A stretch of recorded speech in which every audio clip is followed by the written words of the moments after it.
अरे रागिनी, कैसे हो? तुम कैसी हो? हम तो ठीक है। हाँ, हम भी ठीक है, लेकिन आपके चेहरे पे कुछ चिंता की लकीरें दिखाई दे रही है। क्या बात है? क्या? ऐसा कुछ बात नहीं है। तुम बताओ, तुम्हारा आजकल क्या चल रहा है? बस सोच रही हूँ अंग्रेजी से ग्रेजुएशन करने को। इंग्लिश से ग्रेजुएशन? उसके हाँ, बाद रोजगार मिलता भी है क्या? आप तो स्नातक है, आपको नहीं पता क्या होता है? स्नातक कर रहे हैं, इसी बात की तो चिंता है। पढ़ाई भी एक तरफ देख रहे हैं, एक तरफ रोजगार के बारे में भी सोच रहे हैं। हमारे बगल के गांव में एक युवा साहित्यकार आया है, अमितेश कुमार मिश्रा। वो ना रोजगारों के बारे में कुछ बता रहे हैं। तो आप जानना चाहते हैं तो आप उनसे मिल सकते हैं। मतलब साहित्य से हम स्नातक किए तो क्या रोजगार मिलेगा, क्या क्या संभावना है, हाँ, सब वो बता सब देंगे। चीज़ बताएंगे। तब तो बहुत बढ़िया हो गया। हम तो स्नातक भी कर लिया, अब हमको हाँ, रोजगार की तो सख्त जरूरत तो है। आपको हम उनसे मिलवा दें? हाँ। अच्छा, एक काम करो ना, वो आए हुए हैं क्या गाँव में? हाँ, आए हुए हैं। तो हम थोड़ी देर में उनको बगीचे में लेके आओ, हम अपना कॉलेज का थोड़ा काम खत्म करके आते अच्छा हैं। ठीक है, हम उनको ना लेके आते हैं, आप आ जाइएगा जल्दी, ठीक है? ठीक है, तुम उनको लेके आओ बगीचे में, हम कॉलेज का काम खत्म करते ठीक है। हैं। ठीक है, चलो। सर, हमारे भैया हैं, वो साहित्य के रोजगार के बारे में कुछ जानना चाहते हैं, जी तो जी। वो आ ही रहे होंगे बस। अरे, नमस्कार सर, नमस्कार। यही सर है, इन्हीं के बारे हाँ, में बता यही रही सर थी। है, आपको जो पूछना होगा ना वो सर से पूछ लीजिएगा, ठीक है? अरे सर, हम क्या बताएं, हम स्नातक का हिंदी साहित्य में कर रहे हैं। अब हमको रोजगार के बारे में जानना था, तो उसके पहले सबसे पहले आप दर्शकों को अपना परिचय दे देते हैं। जी, मेरा नाम है अमृतेश कुमार मिश्रा और मैं बिहार के जहानाबाद ज़िले का निवासी हूँ। अभी वर्तमान में मैं शायरी करता हूँ और कंटेंट राइटिंग है, अपना पीआर का काम है। और जो नए लोग, नए युवा जो साहित्य के क्षेत्र में आना चाहते हैं, जी। उन लोग पे एक संस्था है, उसके साथ जुड़ा हुआ हूँ। उनको ट्रेनिंग देना और उनको साहित्य के प्रति उनके रुचि को उभारना, वो आगे क्या करना चाहते हैं, इसकी ट्रेनिंग देना, यही सब काम है हमारा। सर, ये तो बहुत अच्छी बात है। मैं तो साहित्य की पढ़ाई कर ही रहा हूँ, तो इसके साथ मैं जानना चाहता हूँ, आप हमारे दर्शकों को पहले कुछ साहित्य के बारे में बता दें। देखिए, साहित्य का मतलब होता है साहित्यस्य भाव साहित्य। मतलब कि शब्दों के या वाचिक, मतलब कि जो हम कहते हैं उसके संकलन को, जो साहित्य रूप से संकलन होता है जी। उसको साहित्य कहते हैं। साहित्य मूलतः दो प्रकार का होता है, एक वाचिक और एक लिखित। लेकिन सर, मैं ये जानना चाह रहा था, साहित्य के क्षेत्र में रोजगार के क्यों अवसर, कितने अवसर है? क्योंकि मैं साहित्य की पढ़ाई कर रहा हूँ, अब मुझे रोजगार की भी तलाश है। तो इसमें रोजगार के कितने अवसर हो सकते हैं, आप मेरे को ये बता दें। बहुत बढ़िया सवाल है। देखिए, साहित्य एक तो अपना पैसन है। जी। साहित्य पैसन की चीज़ है, लेकिन इसके साथ साथ इसको प्रोफेशन भी बनाया जा सकता है और इसका बहुत बड़ा आयाम है। लेकिन उसके लिए आपको सही ट्रेनिंग की आवश्यकता है। सही पढ़ाई करके आप आगे बढ़ें तो उचित होगा। ऐसे आप साहित्य में हैं, आप लेखन का कार्य करते हैं, शायरी करते हैं, गीत लिखते हैं, ये तो ठीक है। लेकिन इसके साथ साथ यदि आप साहित्य के क्षेत्र में कुछ डिग्री ले लेते हैं जी। तो आप आगे बढ़ सकते हैं। सर, जैसे बात हुई डिग्री की, जैसे 12वीं की पढ़ाई किसी ने कंप्लीट कर ली और उसके बाद उसे साहित्य के क्षेत्र में कैसे बढ़ना चाहिए और कैसे डिग्री किस किस ग्रेजुएशन या फिर करके उसके डिग्री आए, उसके बारे में हमें बताइए। जी, बहुत बढ़िया। देखिए, 12वीं के बाद आयाम खुल जाते हैं पढ़ाई के। जी।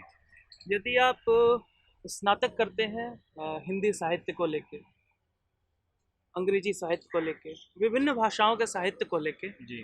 तो उससे आप कई क्षेत्रों में जा सकते हैं।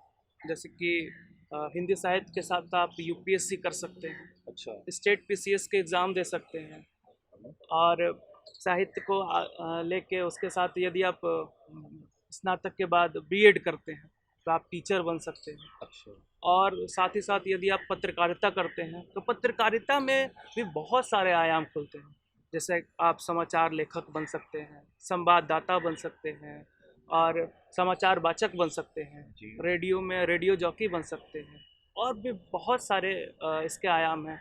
और आपके पास यदि सही डिग्री है स्नातक के बाद तो आप अनुवादक के रूप में भी काम कर सकते हैं।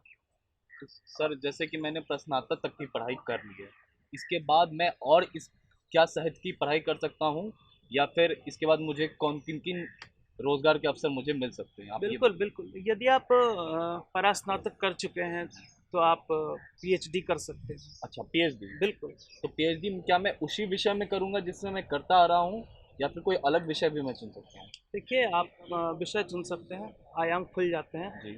और आप नेट जेआरएफ का एग्ज़ाम देके उसके थ्रू आप विभिन्न विश्वविद्यालयों में, विभिन्न कॉलेजों में लेक्चरर बन सकते हैं, आगे चल के वही प्रोफेसर बनते हैं। तो सर, बात करते हैं जैसे 12वीं की पढ़ाई के बाद मुझे एडमिशन लेना है, जी। तो मुझे हिंदी साहित्य या फिर कोई भी साहित्य, किसी भी विषय में रुचि है, मैं उसमें लूँगा। तो उसके लिए क्या प्रक्रिया रहेगी, आप मेरे को ये देखिए, सबसे पहले तो आपको कंसर्निंग विश्वविद्यालय का फॉर्म भरना होगा। जी। विभिन्न कॉलेजों के माध्यम से आप फॉर्म भरेंगे। यदि आप उस क्राइटेरिया को पास करते हैं तो आप 3 वर्षों का कोर्स होता है स्नातक का, जी। और 3 वर्षों के बाद आप स्नातक संपूर्ण हो जाएगा आपका।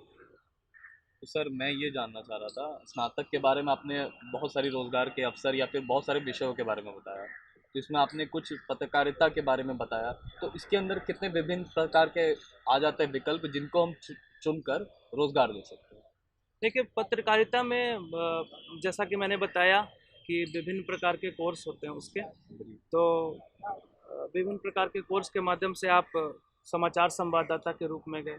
तो इसमें होता क्या-क्या है सर? देखिए, समाचार संवाददाता का काम होता है कि फील्ड में जाके वहाँ से न्यूज़ को इकट्ठा करना, समाचार को इकट्ठा करना, फिर उसकी स्क्रिप्टिंग करना, जी।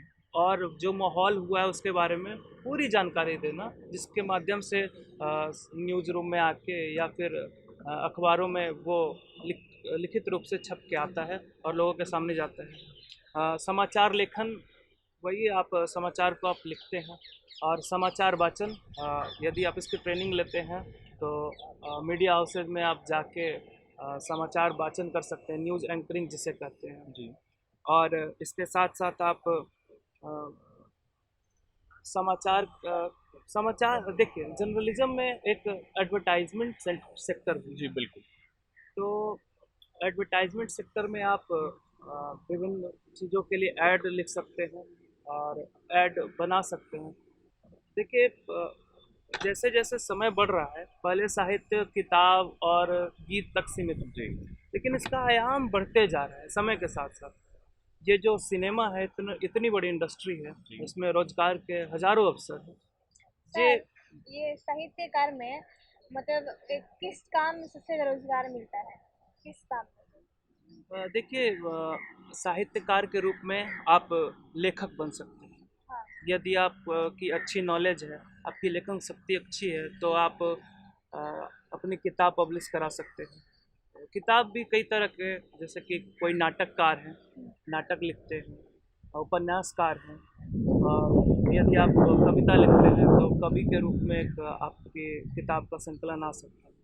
और इसमें रॉयल्टी मिलती है, और जिससे बहुत अच्छी खासी रॉयल्टी मिलती है यदि आप किताब अच्छे से लिखते हैं और उसका प्रचार प्रसार बढ़िया हो। सर, तो हम कुछ एगो शब्द सुन रहे थे, कंटेंट राइटिंग। जी। ये कंटेंट राइटिंग क्या है सर? इसके बारे में? ये कंटेंट राइटिंग होता है क्या है कि विभिन्न जैसे कि मेरी एक कंपनी, जी। मान लीजिए मेरी एक कंपनी है और मुझे इसका प्रचार करवाना है, जी। तो विभिन्न माध्यमों से एक आदमी को हायर किया जाता है, जी। जिनका काम होता है कि इस कंपनी का जो काम है, मूल रूप से जो इसके विभिन्न आयाम हैं उसके बारे में लिखना। मतलब एक विषय जो मिला है हमें, जी, उसके बारे में लिखना। एक विशेष टॉपिक पे लिखना, जी। उसी को कंटेंट राइटिंग करते हैं, और इसमें भी अच्छा खासा पैसा है।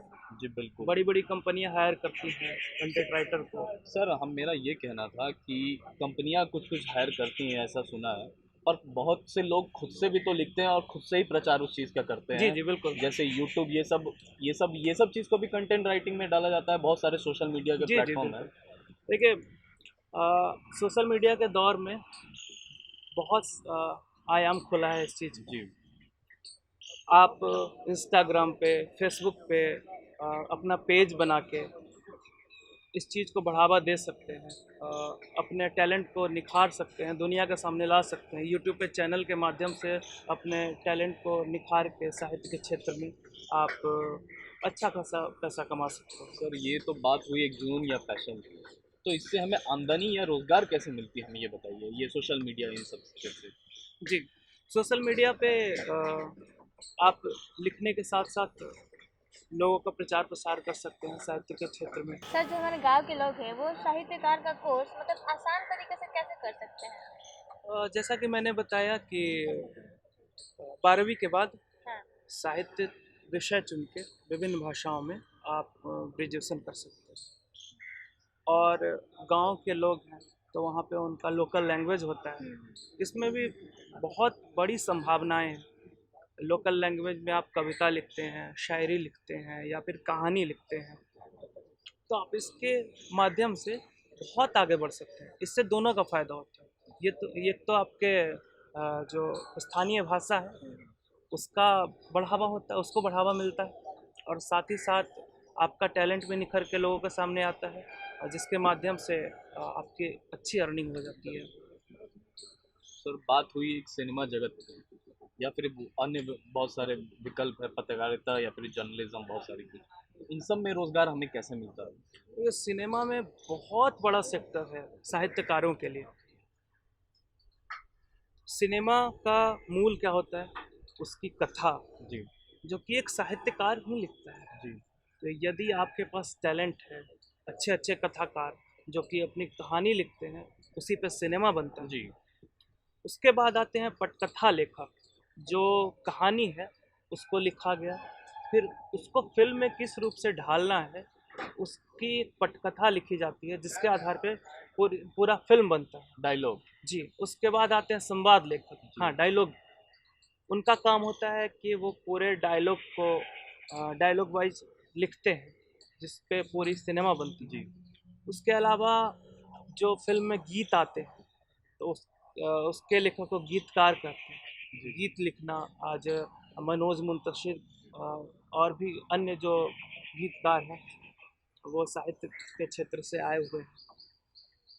तो मतलब कि इसमें भी बहुत सारे रोज़गार के अवसर हैं, जैसे गाना हो गया, जी जी एडिटिंग बिल्कुल। हो गई, इन सब से भी हाँ, रोज़गार के गाना, अवसर हैं। Editing, camera.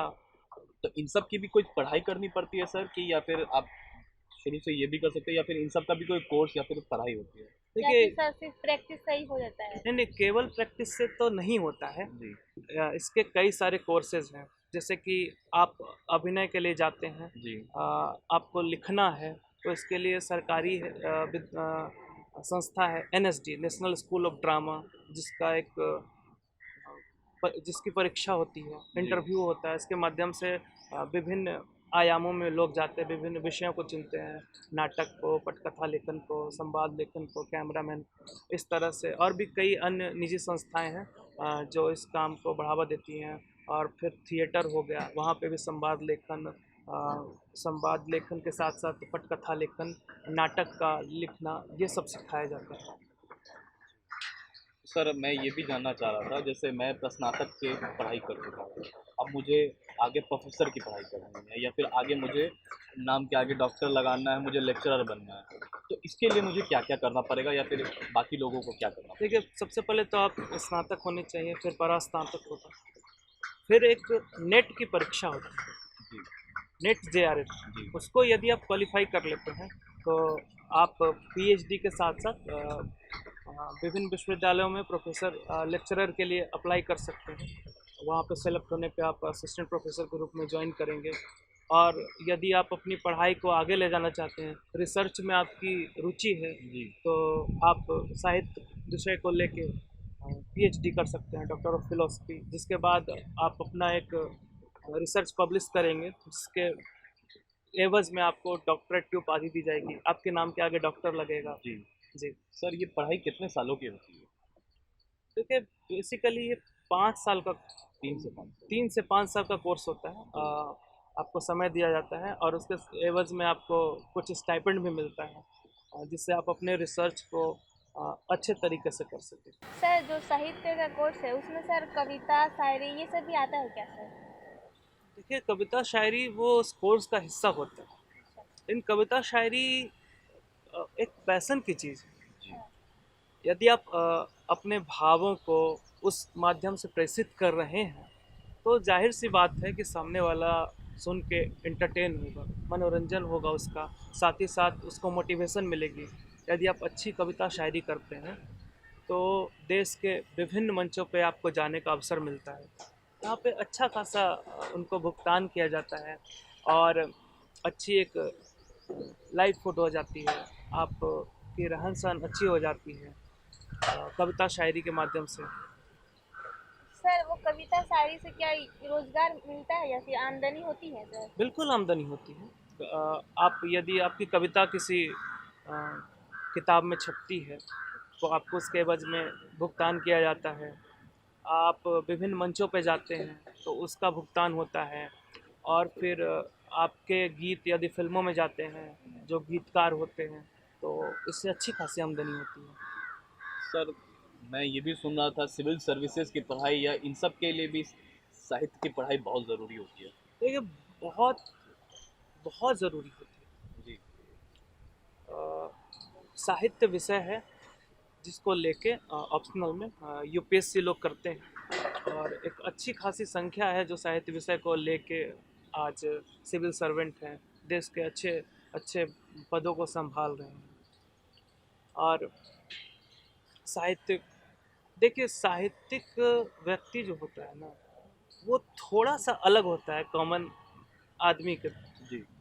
उसकी सोच होती है ना, वो पीछे की सोचता है, अभी की सोचता है और आने वाले समय की सोचता है। जी। देखिए हमारा जो भी इतिहास है उसमें जो महत्वपूर्ण साक्ष्य हैं वो साहित्यिक ग्रंथ ही हैं। जी। ऋग्वेद से लेके आदिकाल, भक्ति काल, रीति काल और आधुनिक काल में जितने ग्रंथ लिखे गए हैं उन्होंने किसी न किसी साहित्यकार ने ही लिखा है और वही हमारा आज उसी को इतिहास के रूप में पढ़ते हैं। तो आज का जो साहित्यकार है ना, उसके ऊपर एक बड़ी जिम्मेदारी होती है, क्योंकि आज जो हम लिख रहे हैं साहित्य को समाज का दर्पण कहा जाता है। यानी हम जो लिख रहे हैं वही लिख रहे हैं जो समाज में आज के समय में हो रहा है। तो आज के आने वाले 100 वर्षों के बाद आने वाली पीढ़ियाँ जब हमारे इस समय के साहित्य को पढ़ेंगी तो उनके लिए अभी का जो समय है ना, अभी का जो लेखन है वो इतिहास है। तो एक बड़ी जिम्मेदारी होती है साहित्यकारों के ऊपर कि वो इस समय को किस रूप से दर्शाते हैं, सही से दर्शाते हैं या गलत दर्शाते हैं। एक बड़ी जिम्मेदारी के साथ साहित्यकार होते हैं। तो यदि आप साहित्यकार हैं तो कोशिश करनी चाहिए ना कि एक अच्छी ट्रेनिंग लें, अच्छे रूप से चीज़ों को लिखें, क्योंकि आने वाली नस्लें ना आपको इसी के लिए याद करेंगी। जी बिल्कुल, मतलब साहित्यकार या साहित्य की पढ़ाई करके हमें अपनी कला संस्कृति को जानना चाहिए और आने वाले भविष्य के लिए हमें वो धरोहर संभाल के रखनी बिल्कुल चाहिए। बिल्कुल।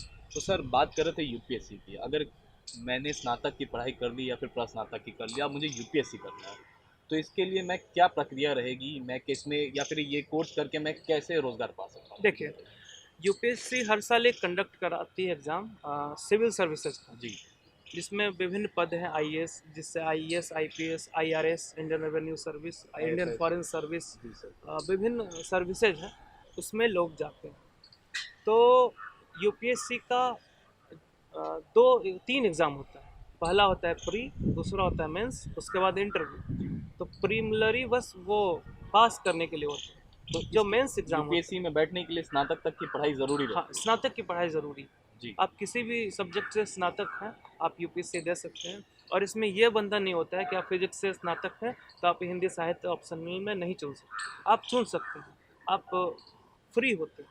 मतलब हम कोई भी विषय चुन सकते हाँ कोई भी विषय चुन सकते हैं। और आप मेंस में उस ऑप्शनल पे ही आपका भार टिका होता है, हैं। अच्छा। क्योंकि ऑप्शनल का जो जिस सब्जेक्ट को आपने चुना है ना, जी। वो उसका बढ़िया उसमें परसेंटेज होता है, उसका वेटेज उसका बढ़िया होता है। हम लोगों के लिए तो इतनी अच्छी जानकारी दी साहित्यकार के बारे में। सर हम चाहते हैं कि आप मेरे दर्शकों को भी कुछ अच्छी जानकारी दें। देखिए दर्शकों, यदि आप साहित्यकार बनना चाहते हैं तो उसके लिए सबसे ज़रूरी है आप सही चीज़ें पढ़ें, और उससे भी ज़रूरी है आप पढ़ें। आप जितना पढ़ेंगे उतना चीज़ों के बारे में सही जानकारी इकट्ठा करेंगे और अपने मन के भावनाओं को इस रूप में संप्रेषित करें ताकि आने वाले समय में इस चीज़ से सभी लोग फ़ायदा उठा सकें। कि आप मेरे दर्शकों को भी कुछ संदेश दें। दर्शकों को मैं यही संदेश देना चाहूँगा कि आप सही चीज़ों को पढ़ें, अच्छे से पढ़ें। यदि आप साहित्य के क्षेत्र में आना चाहते हैं तो पहले इसकी पूरी जानकारी लें, जो इसके नियम हैं उस नियमों का पालन करें और मैं साथ ही साथ उन अभिभावकों के लिए भी एक संदेश देना चाहता हूँ कि यदि आपके बच्चे साहित्य के क्षेत्र में आना चाहते हैं तो उन्हें मत रोकें, क्योंकि वो एक बड़े ही अच्छे काम के लिए आगे आ रहे हैं। उनके लिए मैं बस 4 लाइन बोलना चाहूँगा कि आज बनाता जो कुछ भी हो, ठोकर मार गिरा देते हैं, कल उन्हीं के कृतियों का लाखों कद्रदान होगा, आज का भविष्य कल का वर्तमान हो। बहुत शुक्रिया सर, यहाँ पे आए और हमें इतनी अच्छी जानकारी दी। यदि आपके मन में भी कोई सुझाव या प्रश्न है तो लिखिए हमें इस पते पर। हमारा पता है कार्यक्रम गांव घर, निदेशक दूरदर्शन केंद्र पटना, फेजर रोड 8,04,। साथ ही साथ हमारा ईमेल आईडी है director.ddkpatna@gmail.com। दर्शकों, हमारी टीम को इजाज़त दीजिए। तब तक के लिए आप प्यारे से लोकगीत का आनंद लीजिए।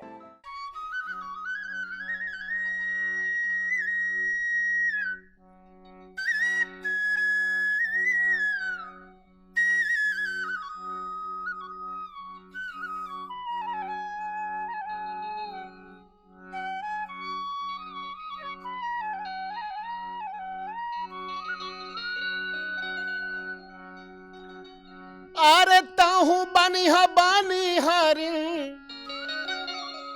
हमू बानिहार है। अरे चलो चलो गोरिया नदिया के पार है, चलो चलो गोरिया नदिया के पार है। ताहू बानिहार ताहू बानिहार हमू बानिहार है। चलो चलो गोरिया नदिया के पार है, चलो चलो गोरिया नदिया के पार है।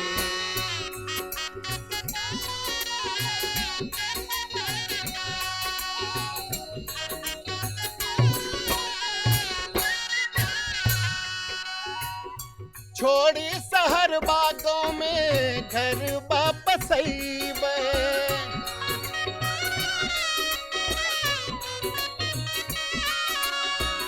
छोड़ी महलिया दहिया मटिया लगईबे।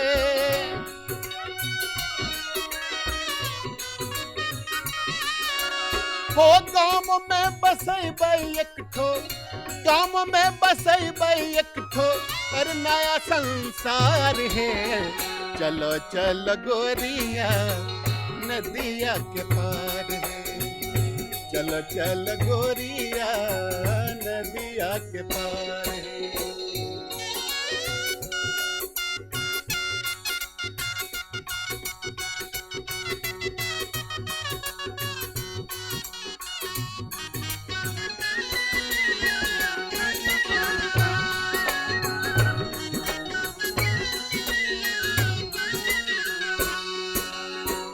गहुम धान दलहन तेलहन उपजैबे,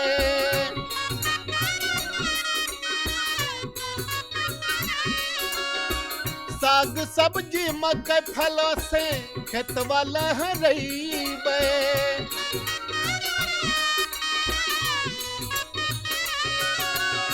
हे गाय भैंस पोसी गाय भैंस पोसी बहैबे दूध के धार है। चलो चलो गोरिया नदिया के पार है, चलो चलो गोरिया नदिया के पार है।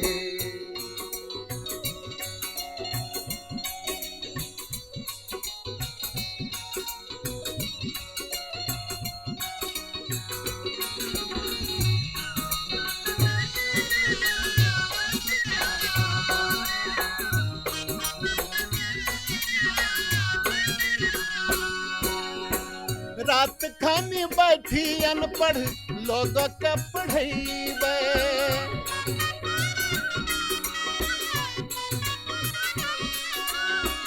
देशों के खातिर अपनो मथबो चढ़ैबे।